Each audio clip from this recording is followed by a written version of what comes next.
Dum-dum-da-da-dum-dum, motherfuckers! Get ready to cross swords and fuck some reptiles, kids, because Game of Thrones is coming to an end, and our country is moments away from economic collapse. I owe $40 million in back taxes. GoFundMe link in description below, and my Webkinz password is my social security number. So X out of Pornhub and turn on How to Train Your Ugly Doll, because my name is Esteban Frumblers, and today, I take on Game of Thrones.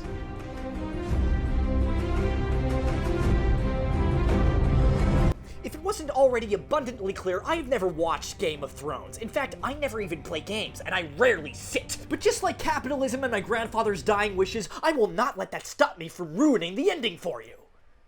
Game of Thrones is a show about a group of anemic 7th graders fighting over who gets to be banker in Monopoly. It's filled with sex, beheadings, and other things that children like, but everyone has to finish the game before the anti-vaxxers show up to play Settlers of Catan and give everyone West Nile virus! The world of West Side Story is divided into 4 hotels: Stark, Slytherin, Skyrim, and Pirates of the Caribbean. Each one has their strengths and weaknesses. The Tony Starks are good at dying and Nintendogs. The Huffletrumps are good at being rich and having blonde hair. Bethesda also has blonde hair and can time travel, apparently, and Pirates of the Caribbean is my favorite movie. But we've all read the Torah, and we already know this. You want to know who wins Ellen's Game of Games. A lot of lesser channels with people who actually passed 8th grade will tell you that the best bet is Jack Frost. He's got it all. Looks, charms, he's tried to kill Tim Allen, all things I look for in a president. But there's one tiny thing that everyone's forgetting. Jack Frost is dead, and so is Martin Short's acting career. And if you think I'm gonna let a zombie into Congress, you're not a member of the Bull Moose Party. So, to quote every lesbian porno, if not pretty boy, why not pretty girl? Dandelion would be a good pick if you were in opposite world and stupid. This little lady flies around with 1 Geico gecko lighting herself on fire. She cut off all of her best friends' penises to create one giant sentient penis named George Costanza, and we all know what happened to Seinfeld.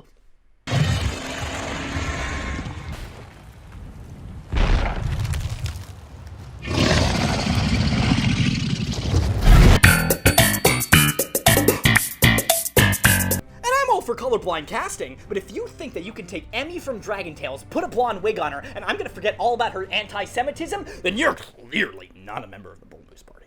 But this channel isn't about hating women, except for straight white guilt, which is why my first choice is the most feminist option. This little lady is Marshall Malfoy Mather, better known by her rap name Snoop Cube. And she is my pick for America's Next Top Model. A fan favorite from day one, we all have fond memories of watching her play stickball with Hermione Granger. Watching her get married only to eat a yellow Skittle and die was an emotional moment for me and my dog.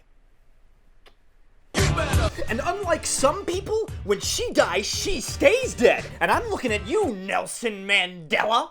But just because I'm sexually attracted to her doesn't mean she's a shoo-in. Otherwise, Bernie Sanders would have won.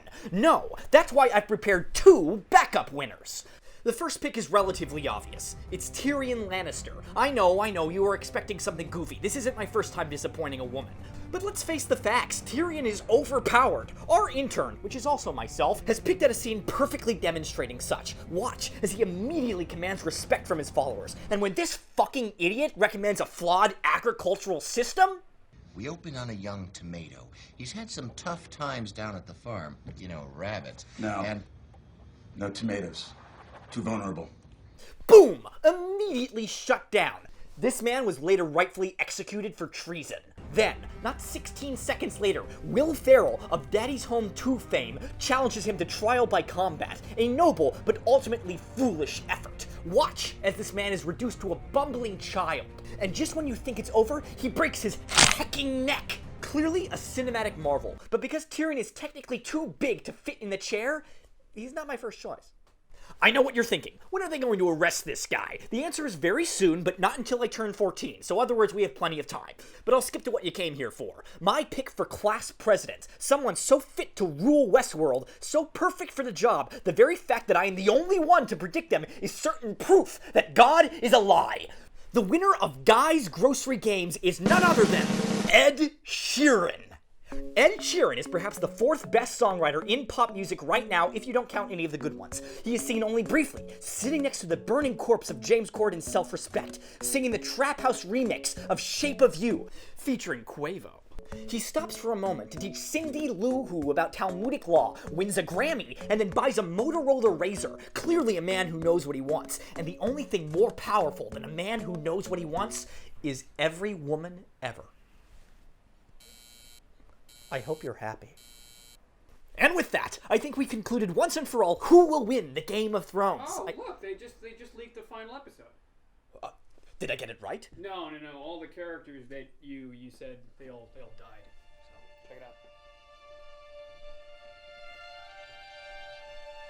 Frodo is the best hobbit.